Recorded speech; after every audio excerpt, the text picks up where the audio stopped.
السلام علیکم ورحمۃ اللہ وبرکاتہ۔ الحمدللہ وحدہ والصلاۃ والسلام علی من لا نبی بعدہ اما بعد۔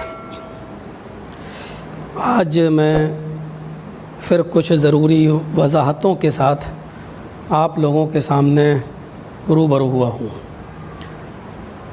میرے پیارے دوستوں، بھائیوں، بزرگوں اور قوم و ملت کے لائق بر نوجوانوں اور اسلامی خواتین، پیاری ماں اور بہنوں،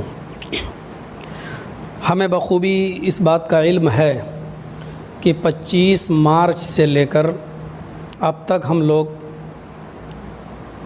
کووڈ-19 کرونا وائرس جو ایک مہلک اور تباہ کن بیماری ہے، اس کو لے کر ہم لوگ لاک ڈاؤن میں ہیں، اور اب تک ہم لوگوں نے اس کی احتیاط برتی ہے اور اپنے گھروں میں ہیں۔ اور اسی بیچ میں رمضان المبارک کا مقدس مہینہ آیا، اور جو عبادت کا مہینہ ہے، خیر و برکت کا مہینہ ہے۔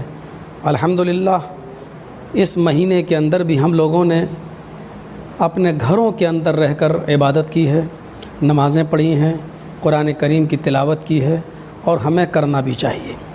اب چند روز سے یہ مسئلہ بہت اٹھ رہا ہے، کیونکہ رمضان المبارک کے آخری عشرے میں 20 روزے سے لے کر 30 رمضان تک اعتکاف کا مسئلہ سامنے آتا ہے، اور کچھ لوگ مسجدوں کے اندر اعتکاف کرتے ہیں۔ اب مسئلہ یہ سامنے آ رہا ہے کہ کیا اعتکاف ہم اپنے گھروں میں کر سکتے ہیں یا نہیں کر سکتے ہیں؟ جس طرح فرض نمازیں، سنتیں اور نفل ہم لوگ مسجدوں کو چھوڑ کر اپنے گھروں میں پڑھ رہے ہیں، تو کیا اعتکاف ہم اپنے گھروں میں نہیں کر سکتے ہیں؟ تو اس سلسلے میں ایک ضروری وضاحت آپ کے سامنے کرنے کے لیے پیش ہوا ہوں، اور وہ ضروری وضاحت یہ ہے کہ ہم اعتکاف کسی بھی صورت میں اور کسی بھی شکل میں گھر میں نہیں کر سکتے ہیں۔ گھر میں اعتکاف نہیں ہے۔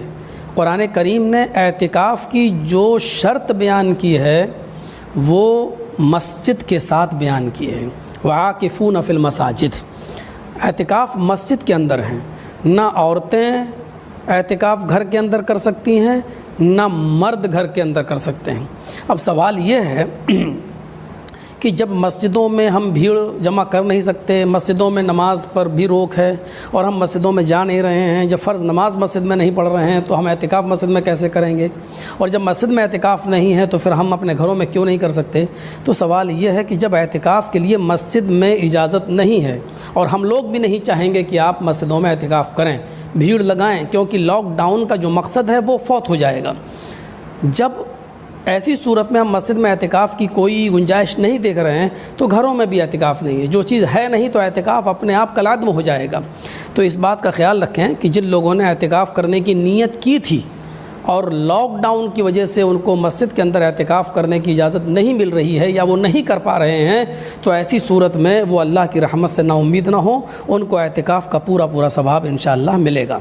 دوسری بات یہ ہے کہ مسجد کے اندر 1، 2، 3 تک لوگوں کی پرمیشن ہے۔ ایک مؤذن نماز پڑھ سکتا ہے، مؤذن اذان دے سکتا ہے، امام نماز پڑھ سکتا ہے، 1، 2 آدمی اور۔ تو احتیاط برتیے، اگر 1، 2 آدمی مسجد میں اعتکاف کر لیتے ہیں تو پورے علاقے کے ذمے سے ساقط ہو جائے گا، اور اس کا جو ہے گناہ پورے محلے سے اٹھا لیا جائے گا۔ تو اگر 1، 2 آدمی ہماری مسجد میں بیٹھ جاتے ہیں تو اس میں کوئی حرج کی بات نہیں۔ کوشش یہ کیجیے گا کہ ہم مسجد میں بھیڑ نہ لگائیں اور مسجد میں 2-3 سے زیادہ لوگ اکٹھے نہ ہونے پائیں۔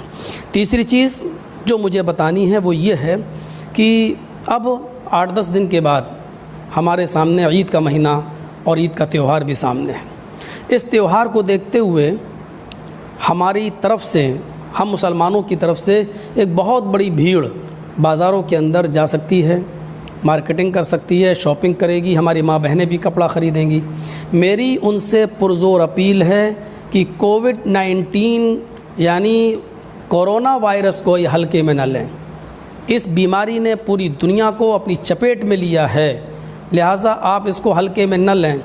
اتنا یاد رکھیے گا کہ آپ نے اگر بازاروں میں بھیڑ لگائی اور اس سے اگر آپ کو کورونا ہوا تو یقین مانیے آپ اس کورونا میں اگر آپ اس دنیا سے رخصت ہوئیں اور آپ کا انتقال ہوا تو آپ یہ فطری موت نہیں مریں گی، بلکہ اس کو خودکشی قرار دیا جائے گا۔ سرکار نے گائیڈ لائن بنائی ہے، اس پر عمل کرتے ہوئے ہم کورونا سے بچ سکتے ہیں۔ خود ہمارا قرآن یہ کہتا ہے کہ لا تلقوا بایدیکم الی التہلکہ، اپنے آپ کو، اپنی جان کو جان بوجھ کر ہلاکت میں مت ڈالو۔ میری آپ سے پرزور گزارش ہے، میری آپ سے پرزور اپیل ہے، جب تک لاک ڈاؤن چل رہا ہے اور سرکار کی گائیڈ لائن بنی ہوئی، ہمیں اس پر عمل کرتے ہوئے ہمیں مسجدوں میں نماز نہیں پڑھنا ہے، ہمیں بازاروں میں نہیں جانا ہے، ہمیں خرید و فروخت نہیں کرنا ہے۔ اس مرتبہ عید اپنے گھروں میں منانی ہے۔ اگر لاک ڈاؤن نہیں کھلتا ہے تو جب ہم جمعہ کے دن ہم ظہر کی نماز گھروں میں پڑھ رہے ہیں، جب ہم رمضان میں فرض نمازیں گھروں میں پڑھ رہے ہیں، تو عید کی نماز تو فرض نہیں ہے۔ عید کی نماز تو ہمارے لیے جمعہ کے دن سے بڑی اہمیت نہیں رکھتی ہے، تو ہم عید کی نماز گھر میں کیوں نہیں پڑھ سکتے ہیں؟ اگر بازار میں آپ گئے تو یہ لاک ڈاؤن کا النگھن ہوگا، سرکار کے آدیش کا النگھن ہوگا، اور قرآن کریم کی اس آیت کی بھی نافرمانی ہوگی۔ لا تلقوا بایدیکم الی التہلکہ۔ میری سمجھ میں نہیں آتا ہے کہ کیسے آپ کے دل گوارا کر رہے ہیں کہ آپ بازار جائیں اور شاپنگ کریں، جبکہ آپ کو معلوم ہے کہ اس مرتبہ کتنے گھر ایسے ہیں کہ جن کے پاس کھانے کو نہیں ہے، کتنے بچے ایسے ہیں جو بھوکے مر رہے ہیں، کتنے ایسے لوگ ہیں جن کے پاس صبح اگر کھا لیا جائے تو شام کو کھانے کو نہیں ہے۔ اس وقت آپ کے لیے دین کی سب سے بڑی خدمت یہ ہوگی کہ آپ عید کے دن اب نئی چپلیں خریدنے کے بجائے، نئے کپڑے خریدنے کے بجائے، آپ اپنے پڑوس میں، اپنے محلے میں، اپنے شہر میں اور اپنی بستی کے ان غریبوں پر نظر ڈالیں اور ان کی مدد کریں۔ یہ سب سے بڑی دیش بھکتی بھی ہوگی اور دین کی سب سے بڑی خدمت بھی ہوگی۔ خود اللہ کے نبی صلی اللہ علیہ وسلم کے زمانے میں جب ایسے حالات ہو جایا کرتے تھے، شریعت کہتی ہے سخت بارش ہوا کرتی تھی، تو ایک مؤذن اذان دیا کرتا تھا مسجد کے اندر، اور اذان کے بعد اعلان کر دیا کرتا تھا الا صلوا فی رحالکم، آپ اپنے گھروں میں نماز پڑھ لیجیے۔ گھروں میں اس بیماری کو مد نظر رکھتے ہوئے گھروں میں نماز پڑھنے سے ہمارا ثواب کم نہیں ہو جائے گا، بلکہ ہمیں اس کی اہمیت کو سمجھنا ہوگا اور لاک ڈاؤن کا پورا پالن کرنا ہوگا، سرکار کی گائیڈ لائن کا پورا پالن کرنا ہوگا، اور اگر ہمارے لیے لاک ڈاؤن عید کی نماز سے پہلے اگر نہیں کھلتا ہے اور سرکار کوئی نئی گائیڈ لائن تیار کرتی ہے تو ہمیں اور آپ کو یہ سوچنا ہوگا کہ ہمیں عید کی نماز بھی گھروں میں پڑھنا ہے۔ عید کی نماز بالکل اسی طریقے سے پڑھی جائے گی جس طریقے سے ہم مسجد کے اندر پڑھتے ہیں یا عیدگاہ کے اندر پڑھتے ہیں۔ آپ اپنے گھروں میں اسی طریقے سے 2 رکعت آپ نماز ادا کریں گے۔ یہ جمعہ کی طرح نہیں ہے کہ جمعہ کی نماز مسجد میں نہیں پڑھ رہے ہیں، اپنے گھروں میں تو ظہر پڑھ لیجئے 4 رکعت۔ عید کی نماز ہمیں 2 ہی رکعت پڑھنا ہے، اور بالکل عید کی نماز کے طریقے سے پہلی رکعت میں 7 تکبیر اور دوسری رکعت میں 5 تکبیر، یعنی 12 تکبیر زوائد۔ ایسے ہی ہمیں اپنے گھروں میں نماز پڑھنا ہے۔ آپ اپنے گھروں میں اپنی بیوی اور اپنے بچوں کو اپنے پیچھے کھڑا کر کے بھی نماز پڑھا سکتے ہیں، اس میں کوئی حرج کی بات نہیں ہے۔ میری آپ سے پھر گزارش ہے کہ بازاروں میں بھیڑ نہ لگائی جائے، کوئی کپڑا وغیرہ نہ خریدا جائے، شاپنگ نہ کی جائے، اور آپ سے میری پرزور اپیل ہے کہ اس مرتبہ عید نہایت سنجیدگی کے ساتھ منائیں اور غریبوں کا خیال رکھیں۔ یہی اس وقت ہماری دیش بھکتی ہوگی اور یہی ہمارے لیے سب سے بڑی دین کی خدمت ہوگی۔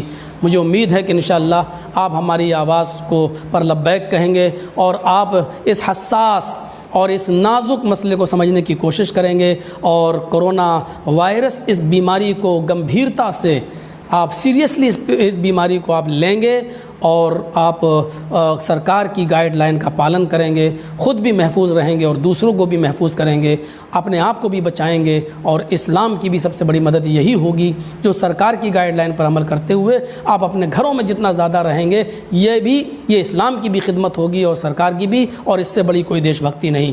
مجھے امید ہے، اللہ تعالیٰ سے میری دعا ہے کہ اللہ تعالیٰ ہم تمام مسلمانوں کو اپنے گھر میں عبادت کرنے کی توفیق عطا فرمائے۔ آج پہلی شب قدر ہے، ہمیں گھروں میں عبادت کرنے کی، قرآن کریم کی تلاوت کرنے کی توفیق عطا فرما۔ اے اللہ ہمیں اپنے گھروں میں نمازوں کا اہتمام کرنے کی توفیق عطا فرما، ہمیں نوافل کا اہتمام کرنے کی توفیق عطا فرما، اور سرکار کی گائیڈ لائن پر عمل کرنے کی توفیق عطا فرما۔ اے اللہ ہمارے اس ملک کو اس مہلک بیماری سے جلد نجات عطا فرما، اور ہمارے ملک میں امن و امان، چین و سکون اور شانتی کا واتاورن ماحول بنا دے اور پیدا فرما دے۔ وما علینا الا البلاغ المبین، وآخر دعوانا ان الحمد للہ رب العالمین۔ السلام علیکم ورحمۃ اللہ وبرکاتہ۔